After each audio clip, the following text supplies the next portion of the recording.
Good morning, dear students. Today will be our last day for our courses. We will examine together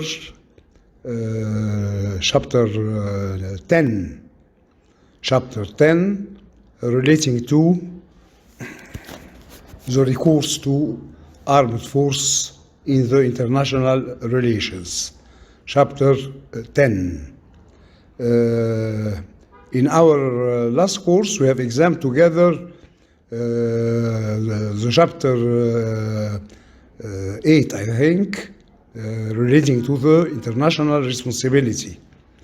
And I have said that chapter 8, relating to the peaceful means of international disputes between states, is excluded from the exam. Chapter 8, relating to the peaceful means of the international dispute, excluded from the exam.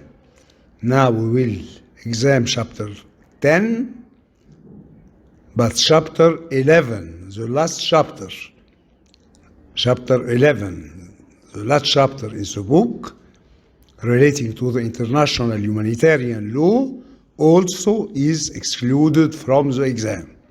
Then, from our course of this semester, all items are included in the exam with three exceptions.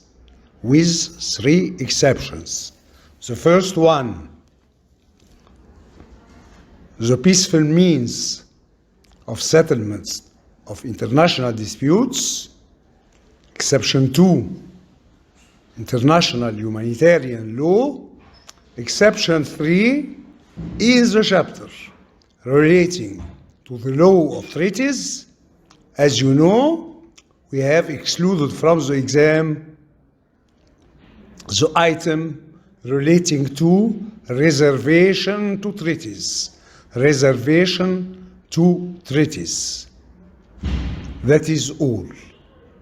Now we will examine together chapter 10, relating to the recourse to force in the international relations between states.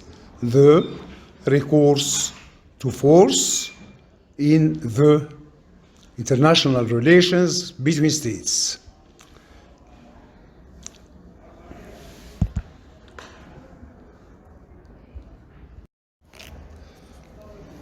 And in fact, as we will see now, our exam will be for the recourse to armed force in the international relations, not then an exam for the recourse to all typologies of force, all typologies of coercion by states in their mutual international relation. And then the topic here is within the recourse to armed force in the international relations. First of all, we have to take into account here that the first multilateral treaty which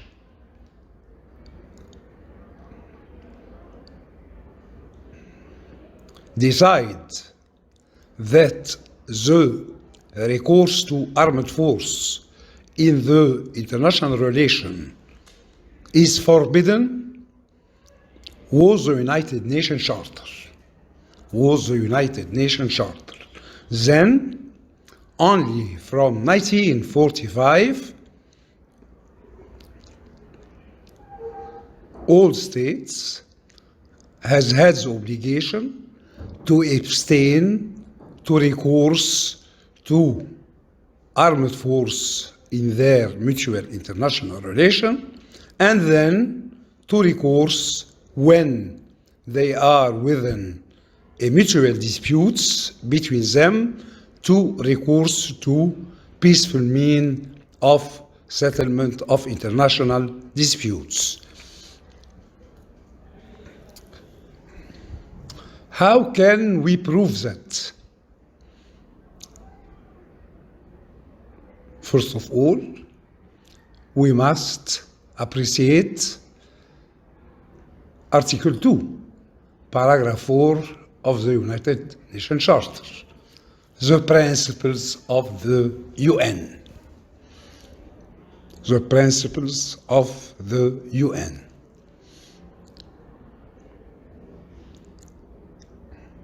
Within Article 2, Paragraph 4, Article 2, Paragraph 4 is stipulated as so.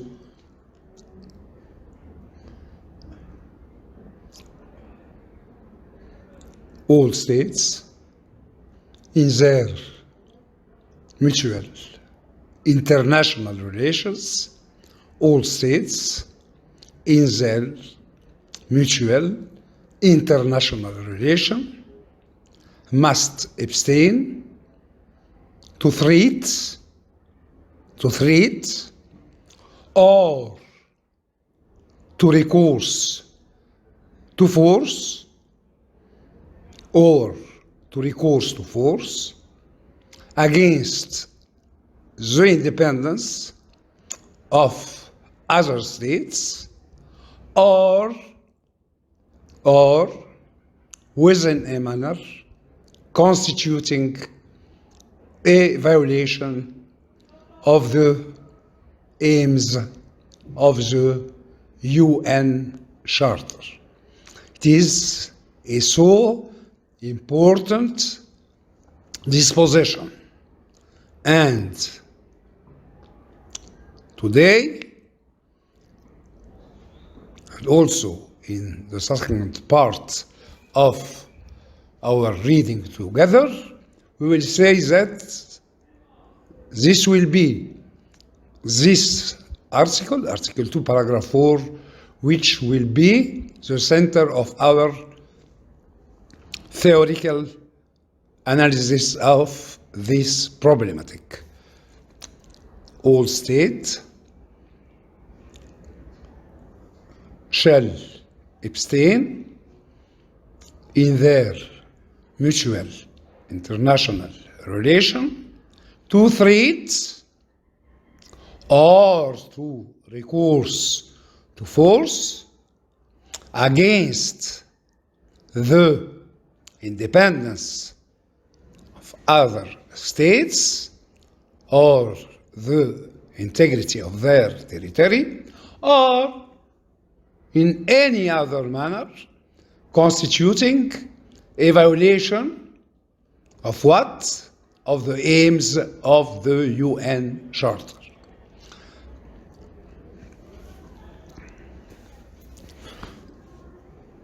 This obligation within the UN Charter constitutes an absolute or a relative obligation. That is a so important question, as the UN Charter considers that the recourse to armed force in all cases is forbidden in the relation between states, in the international relation between states. As we will see now, here we are within a principle, a relative principle, suffering three exceptions.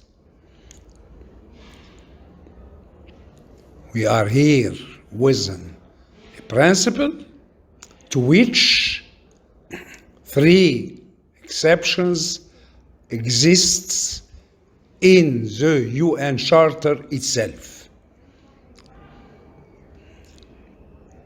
And to understand the principle, we must understand it within these three exceptions. Beginning, what are these three exceptions that we will examine together? The first one, the right to self-defense. And it is the oldest one, the right to self-defense. The second exception, stipulated also in the UN Charter, the prerogatives recognized to the Security Council as to recourse to armed sanctions against states which threat peace or commit acts of aggression. 3, the last one, the right of people subordinated to colonialism to recourse to armed force to obtain their independence, to recourse to armed force against the colonialist state. These are the three exceptions. And to understand the principle, we have to understand it within these three exceptions. Going first to appreciate the disposition of Article 2, Paragraph 4, beginning by appreciating the principle. And the principle must be appreciated as a rule of jus cogens, as an imperative rule. Why? Because it is inserted in Article 2 of the UN Charter. All states, then, without any exception, have the obligation to abstain, a negative obligation then, not to do. To abstain to what? To threat, to recourse to force. Threat, to recourse to force.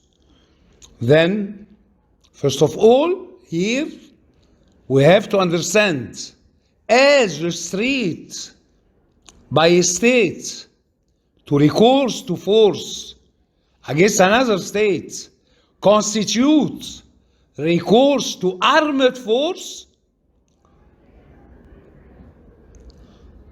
then constitutes an armed aggression, threat to recourse to force. التهديد باستخدام القوة، هل هو يعد عدوان مسلح أم لا؟ Threat to recourse to force. Does it constitute an armed aggression, or does it constitute an aggression? To understand and to appreciate the answer to this question, this answer will be able to be appreciated if we examine the first exception.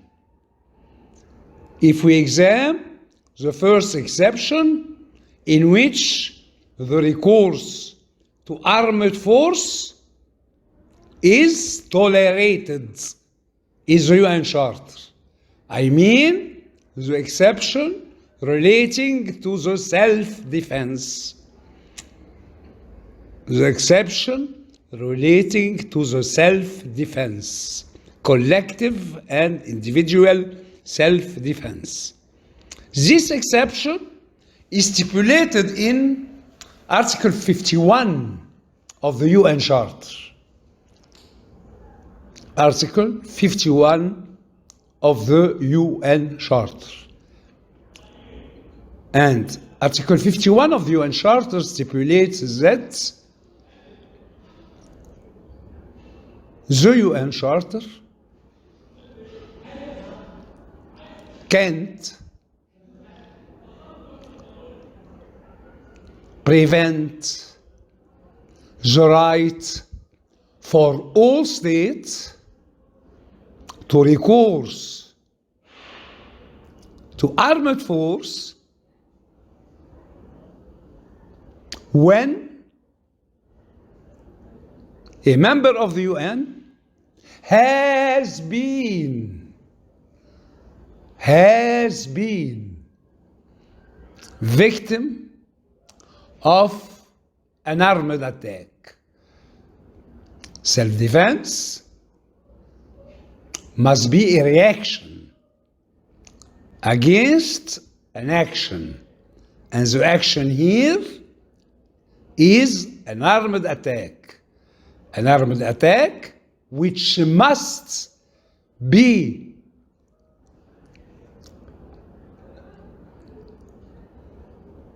realized before the operation of self-defense. That is the disposition of Article 51. If one of the members of the UN has been in the past victim of an armed attack, then a threat to recourse to force stipulated in Article 2, Paragraph 4, it is forbidden for all states to threat to recourse to force, cannot be understood as equal to an aggression. Can't be interpreted as an aggression, because an aggression must occur, must be an effective recourse to force. Then a threat to recourse to force is not an aggression. An aggression must be an armed attack which occur before the victim state and its allied recourse to the war of self-defense. But as this means that the threat to recourse to force, and I will give you now an example of threat to recourse to force. When, for example, a state recourse to economic coercion against other states, here we are within a threat to recourse to force. Does this threat to recourse to force tolerated by the UN Charter? It is not an aggression. But is it tolerated by the UN Charter? No, no. First of all, it constitutes a violation of Article 2, Paragraph 7. Article 2, Paragraph 7 of the UN Charter. And you know, Article 2, Paragraph 7 of the UN Charter requests from all states not to intervene in the internal affairs of other states. Then, threat to recourse to force constitute a violation of the internal affairs of states. That is one. Two, threat to recourse to force by itself may give rise to the second exception. To the second exception, within which the recourse to armed force will be tolerated. What is this second exception? The case of recourse to force by the Security Council itself. By the Security Council itself. Why? Because within Article 39, within Article 39 of the UN Charter, it is said and reiterated that the Security Council may adopt sanctions, economic sanctions, military sanction against states which commit threat to recourse to force, breach to peace, or commit acts of aggression, Then threat to recourse to force doesn't give the possibility to states to have a reaction of self-defense, but can give rise to the prerogative of the Security Council as to adopt military sanction against these states, The stipulation, Article 2, Paragraph 4. All states must abstain to threat to recourse to force. We have examined that. Or to recourse to effective force. It is not here. We are not here within threat to recourse to force. Here we are within a case of effective recourse to force by a state against another one. An effective recourse to force always constitutes an aggression. All typologies of force constitute aggression. An effective recourse to economic coercion. Effective recourse to economic coercion by state against another state. Does it constitute an aggression?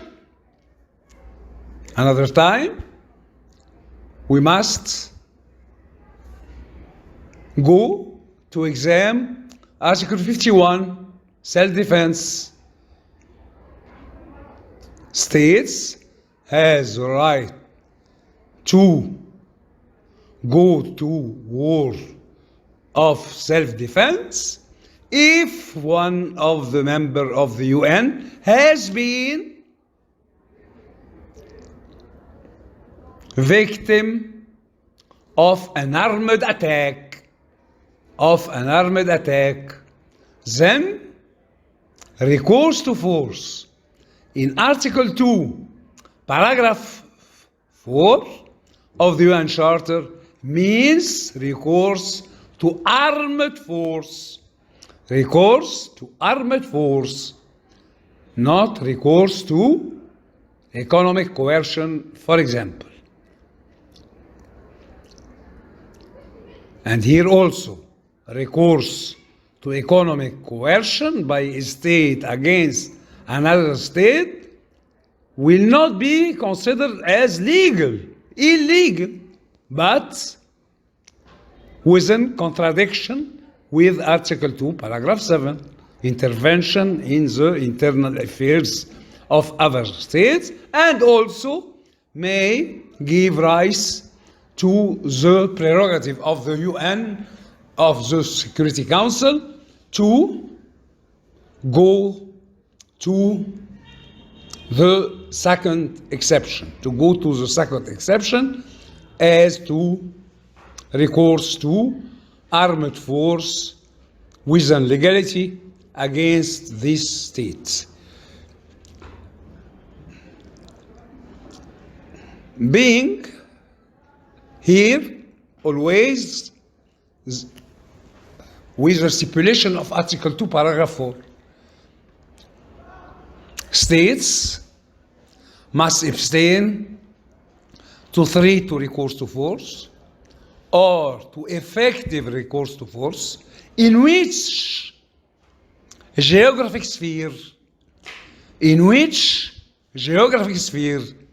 it is said, it is reiterated in their international relations, then in their mutual international relations. Conclusion.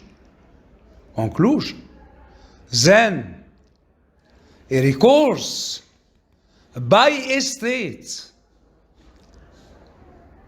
to armed force in its proper state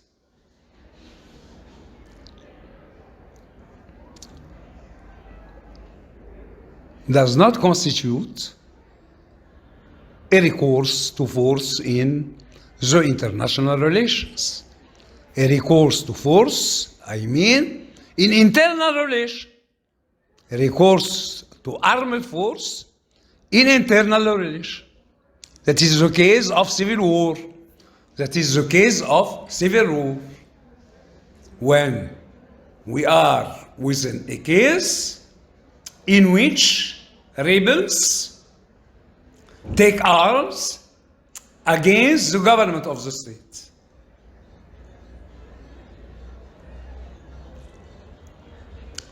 The recourse to civil war by itself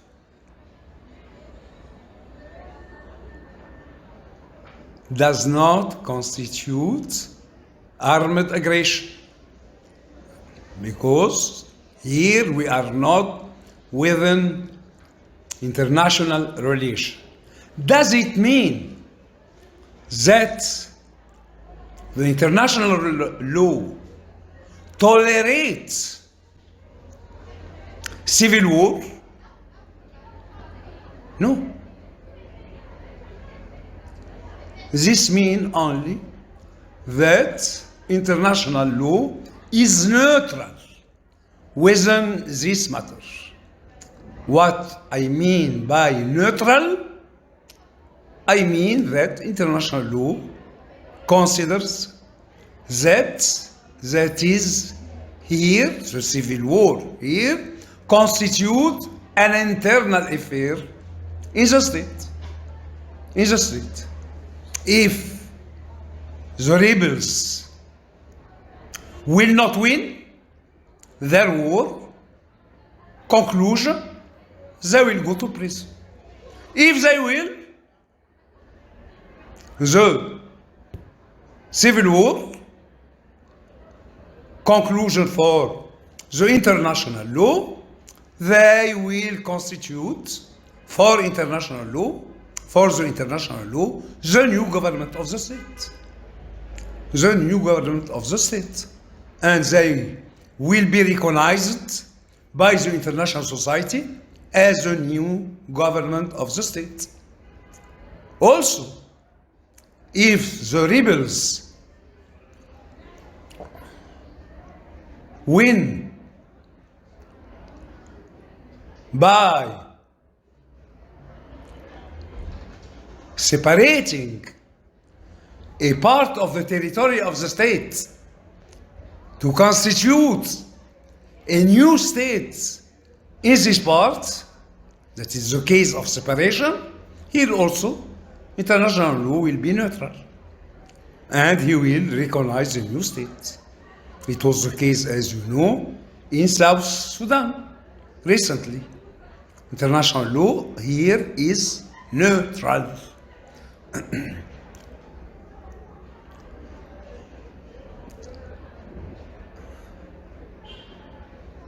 with the stipulation of Article 2, Paragraph 4, also it is said that recourse to force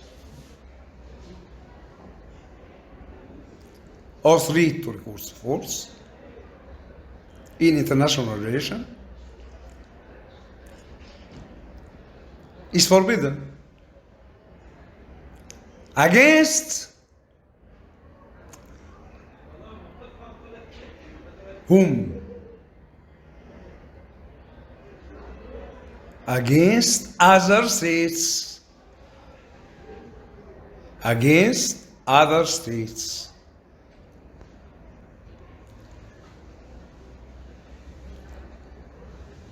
And the same signification we find it in Article 51. Self-defense. If one of the members of the UN has been victim of an armed aggression, and the members of the UN are states, then the victim of an aggression must be a state. The victim of an aggression must be a state. Then conclusion. Suppose that is an example. Suppose that a state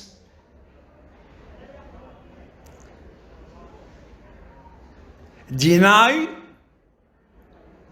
the fundamental rights, the human rights of a foreigner resident in its territory. Here, the recourse to force is against his proper state, the proper state of this foreigner? No. Then, if a state recourse to armed force against another state, because this later deny human rights of the national of the first state, here we will not be within a case of aggression. But the practice of the state which violates human rights here by itself is not legal, but it does not constitute aggression. It constitutes a violation of Article 1, Paragraph 3 of the UN Charter. The respect of human rights of all human beings,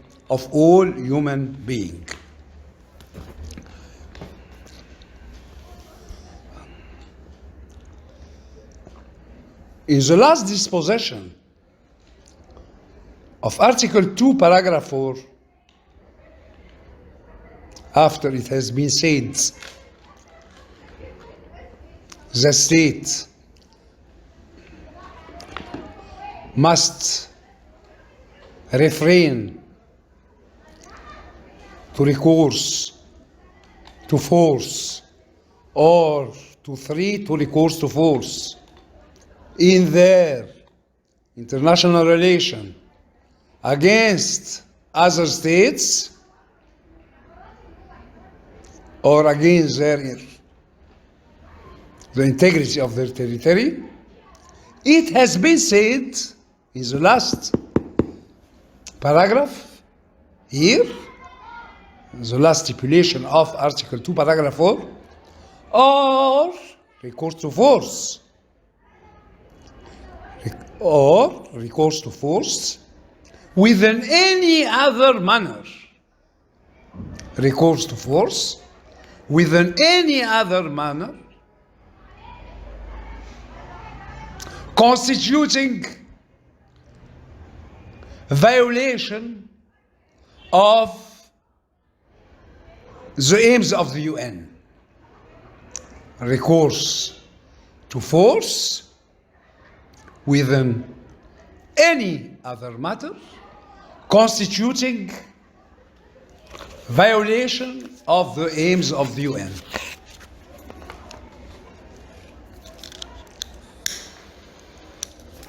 The aims of the UN are stipulated in Article 1. 4 aims. The first one, promotion of peace and security. Then, not to commit act of aggression, and we have examined that. The second aim,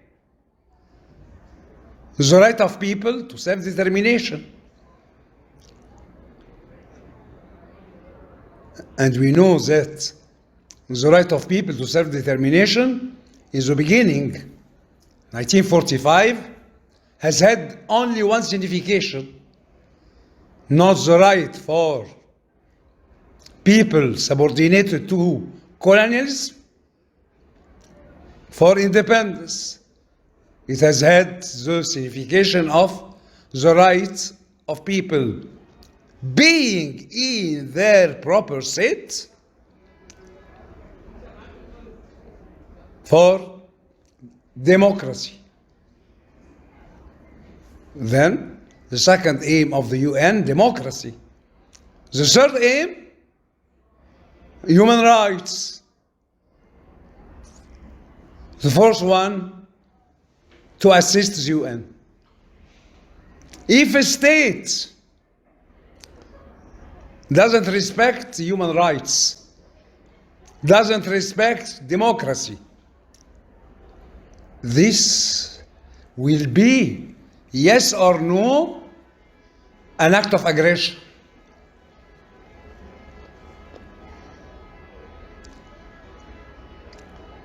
This will not be an act of aggression. Act of aggression recourse to armed force against a state. Then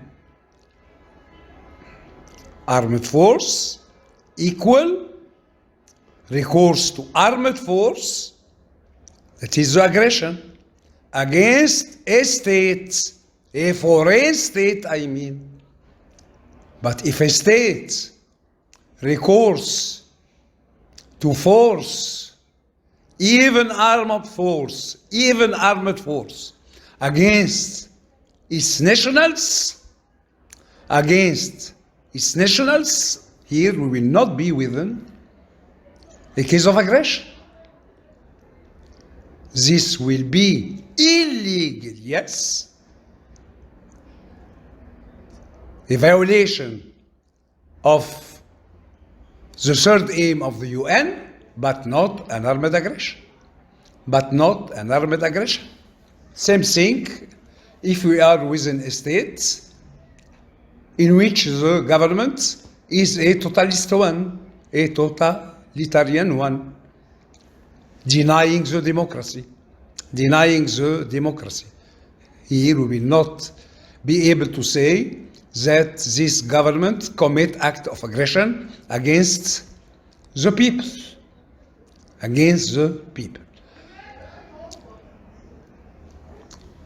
Why our interpretation has been so for the principle? Because it is a principle. And for this effect, we have given to it a restrictive interpretation. If we have given to it an extensive interpretation, never here we will be within a principle.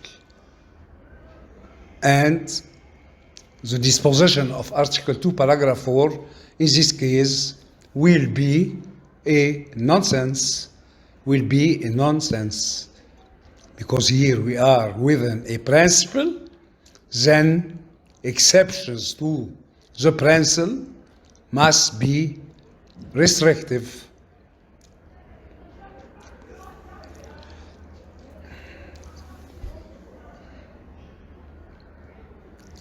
the three exceptions to this principle, as I have said before, the first exception, the right of self-defense, and the right of self-defense, as I explained,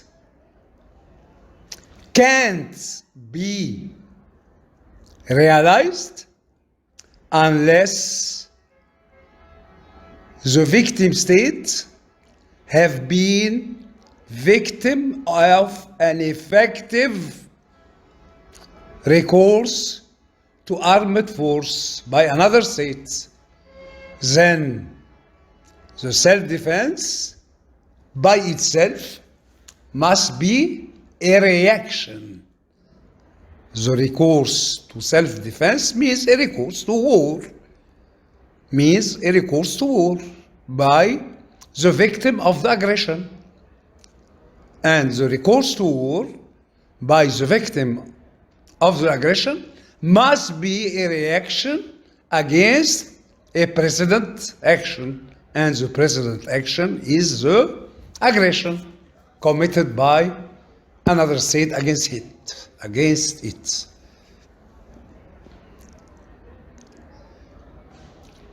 Self-defense, as it is possible to occur only by the victim state without the assistance of any other state, can be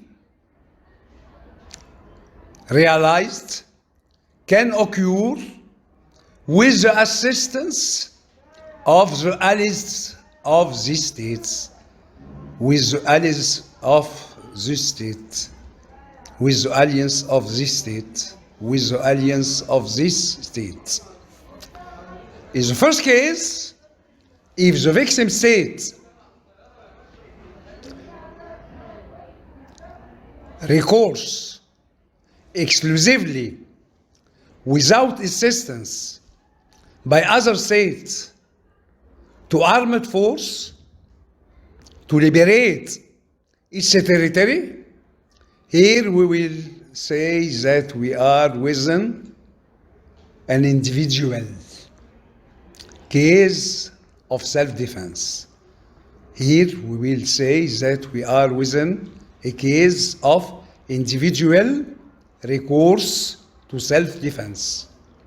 But if some allies of the victim state of the aggression decide to go to the war of self-defense with it, here we will be within a collective recourse to war of self-defense. Collective recourse to war of self-defense. For example, in the war of 6 October 1973, Egypt recourse to individual armed force in a war of self-defense. Some Arab states assisting Egypt by their armament and by their soldiers go to this war, went to this war with Egypt. Here, their war has been a war of collective self-defense. Collective self-defense. When, also another example, when Kuwait, for example, have been victim of the armed aggression of Iraq, 1990. Egypt went to this war to help Kuwait as to the aim to liberate its territory. The intervention of Egypt here was not an individual case of self-defense, but a case of collective recourse to self-defense. That is for the principle in one hand, and to the first exception to this principle, in the other hand, the principle by which it is forbidden to recourse to armed aggression in the international relation between states, and its first exception, I mean the case of self-defense.